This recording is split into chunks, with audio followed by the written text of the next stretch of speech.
کون سا پہلو رو جائے، کس کس پہلو پہ چلا جائے، کون سے پہلو کو تو اٹھا کر دیکھے، کون سا پہلو دیکھے وہ پہلو ہمارا خالی نظر آتا ہے۔ اگر اپنے گھروں کو جھانکے تو بوڑھے ماں باپ در سے ٹھوکریں کھاتے ہیں، ہمارا وہ اخلاق کا پہلو بالکل ختم ہے۔ آج قرآن کی تلاوت کو دیکھیں تو ہمارے گھروں سے قرآن کی تلاوت ختم ہو گئی ہے۔ جو قوم اپنی اولادوں کو، اپنے بچوں کو انٹرنیٹ کی بجائے قرآن کی تلاوت کی رغبت دلانے والی ہے، آج اس کے بچے دنیا بھی نیک میں گم ہو گئے۔ قرآن تاغوں میں اٹھا کے رکھ دیا، جستان میں بند کر دیا، بہن بیٹیاں گھروں میں رہتی ہے، ہفتوں گزر جاتے ہیں، مہینوں گزر جاتے ہیں، پاس کے گھروں میں سال آ جاتا ہے، رمضان آتا ہے نا تو قرآن کھلتا ہے۔ اے اسلام کی شہزادیوں، یہ قرآن تاغوں میں سجانے کے لیے نہیں ہے، ہر لفظ کو سینے میں بسا لو تو بنے گا۔ تاغوں میں سجانے کو یہ قرآن نہیں ہے، تاغوں میں سجانے کو یہ قرآن نہیں ہے۔ کون کون سا پہلو دیکھیے آج ہم، کون سا پہلو؟ بوڑھے سوتے ہیں گھر میں تو جوان اولاد بھی سوتی ہے، پھر کہتے بیٹا نماز کو نہیں گیا، جب باپ نہیں جاگا تو اولاد کیسے جائے گی؟ گھر کا باہر نہیں چلے گا تو اولاد کیسے جائے گی؟ ملت کے جوانوں آؤ غور کرو، ہندوستان کا پرِ صغیر ہے، اسی پرِ صغیر میں ایک انسان ہے، اللہ اللہ، اپنے وقت کا چودھری ہے، مالدار ہے، رئیس ہے، امیر ہے، دنیا کی دولت اس کے پاس ہے، زمین و جائیداد بھی ہے، سونا اور چاندی بھی ہے، عمارت و بلڈنگ بھی ہے، گھر میں جانور بھی ہے۔ اس نے 2 نکاح کر لیے، تیسرا نکاح جب کیا، اللہ اللہ، تیسری بیوی گھر میں آئی ہے۔ اب گھر کے ماحول کو دیکھا، طریقے کو دیکھا، طرز عمل کو دیکھا، اسی تیسری بیوی نے گھر کے ماحول کو دیکھ کر پہچانا، اور پہچاننے کے بعد غور و فکر کیا، گھر میں مال بھی ہے، دولت بھی ہے، سونا بھی ہے، چاندی بھی ہے، عمارت بھی ہے، زمین و جائیداد بھی ہے، اگر گھر میں کچھ نہیں ہے تو وہ نماز ہے جو گھر میں نہیں ہے، کوئی نماز پڑھتا نظر نہیں آیا۔ لیکن تیسری بیوی آئی ہے نا، عبادت گزار ہے، نمازی ہے، کیسی نیک ماں نے اس کو جنم دیا ہے، وہ صبح اٹھتی ہے نا تو نماز پڑھتی ہے، شام ہوتی ہے تو نماز پڑھتی ہے، بستر پہ بات میں جاتی ہے پہلے رب کو راضی کرتی ہے۔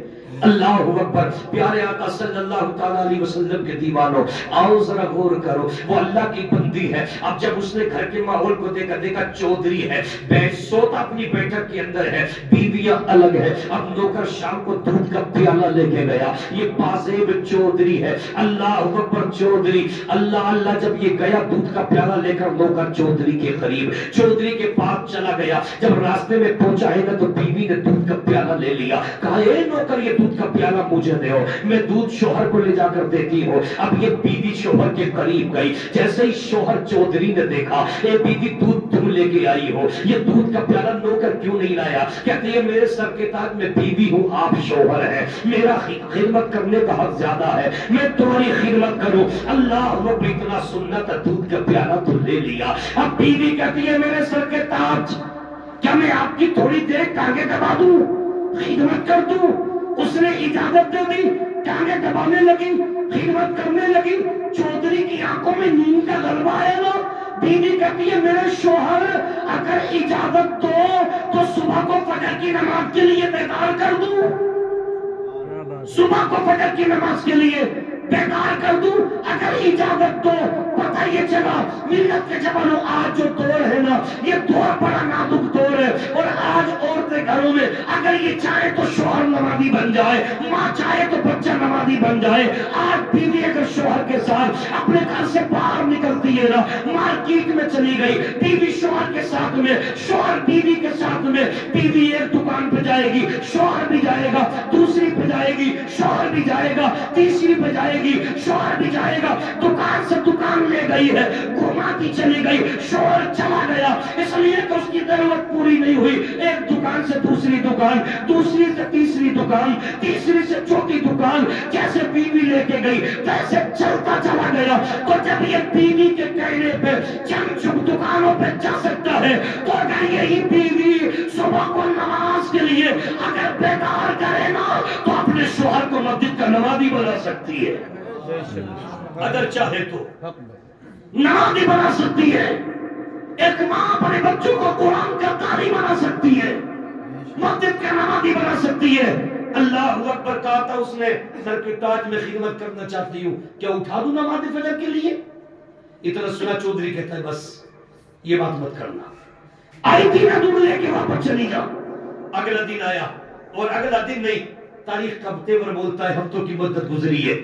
وہ ایک دن آئی، دودھ کا پیالہ سامنے، چودھری کے طرف واپس چلی جا. نہیں سر کہتا آپ دودھ پی لو، دودھ پلانے آئی ہوں. کہا نماز کی بات مت کرنا. کہتا وہ تو بات کی بات ہے. اللہ کی بندی نے دودھ کا پیالہ دیا، ٹانگیں دبانے لگی، اب پیر دباتی ہے، نیند کا غلبہ چودھری کو آنے لگا. کہتی ہے میرے سر کے پاس اجازت دو تو کیا میں آپ کو صبح کو فجر کی نماز کے لیے بیدار کروں. اتنا سننا تھا، چودھری نے ٹھوکر مار دی. ادھر ٹھوکر ماری ہے نا، وہ بیوی تخت سے نیچے گر گئی، اس کا دانت زمین پر لگا، ہونٹ پھٹ گیا، تکلیف ہوئی، دانت ٹوٹے، منہ سے خون بہنے لگا. مگر کیسی نیک ماں نے جنم دیا ہے اسے، کیسی نیک ماں نے پالا ہے اسے. وہ ماں کیسی ماں ہوگی جس نے اپنی بچی کو دیندار بنایا. وہ بیٹی اللہ اکبر تکلیفیں اٹھاتی ہے، پٹ گئی ہے مگر ناراض نہیں ہوئی، تکلیف اٹھائی مگر ناراض نہیں ہوئی. اب جب مدت گزری ہے، شوہر کہتا ہے اے میری بیوی تیری تکلیف کیوں اٹھاتی ہو؟ تو وہ کہتی ہے میرے سر کے تاج میں تمہاری بیوی ہو،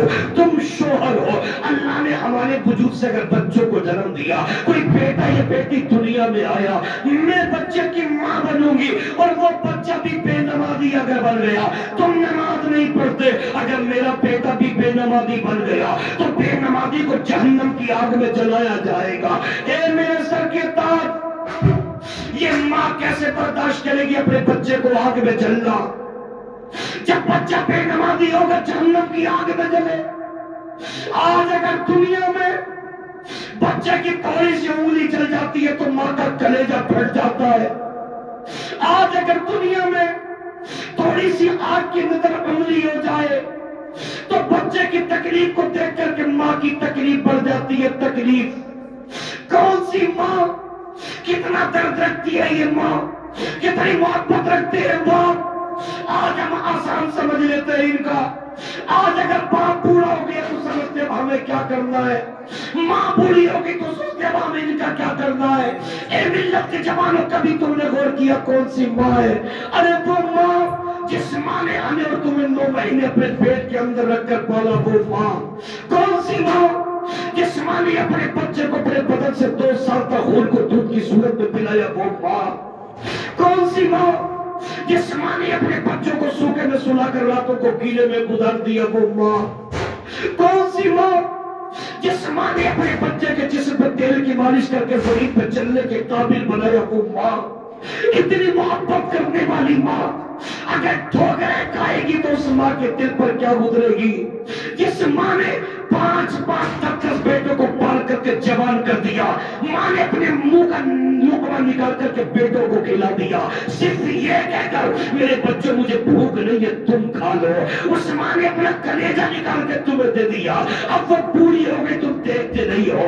آپ وہ باپ بوڑھا ہو گیا، تم دیکھتے نہیں ہو. اللہ اکبر ملت کے جوان ہو. میں یہ نہیں کہتا کہ تم بیوی بچوں کے قریب نہ بیٹھو، اپنے بیوی بچوں کے قریب بھی بیٹھو، اپنے بچوں کے قریب بیٹھ کر کھانا بھی کھاؤ. مگر شام کو جب کھانے بیٹھو نا تو ایک بار اپنی بوڑھی ماں سے بھی تو پوچھ لو، یہ تو وہی ماں ہے جب تک تم گھر داخل نہیں ہوتے تھے تو ماں کی نگاہیں دروازے پر ہوتی تھی، میرا لال کب آئے گا، اس نے کچھ کھایا یا نہیں کھایا. یہ تو باپ ہے. جب تم گھر سے باہر چلے جاتے تھے نا تو باپ کو تمہارے واپس آنے کی چنتا ہوتی تھی. آج تم جوان ہو گئے، تمہارے بازوؤں میں طاقت آ گئی، آج تم نے دولت کما لی تو تم یہ سمجھتے ہو کہ یہ دولت ہم نے جو اپنے بازو سے کمائی ہے ہماری ہے. ارے یاد رکھو تمہارے ماں باپ کا کتنا حق ہے.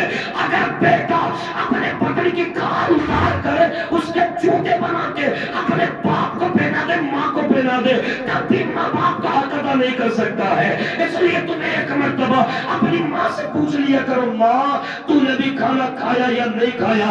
اگر سمجھ جاؤ ماں باپ راضی ہو گئے تو تم سے مدینے میں مصطفیٰ راضی ہو گئے، اور جب نبی راضی ہو گئے تو تم سے خدا راضی ہو گیا. اور جس سے اللہ اور رسول راضی ہے کہ محمد سے وفا تو نے تو ہم تیرے ہیں، کہ محمد سے وفا تو نے تو ہم تیرے ہیں. یہ جہاں چیز ہے کہ اللہ قلم تیرے.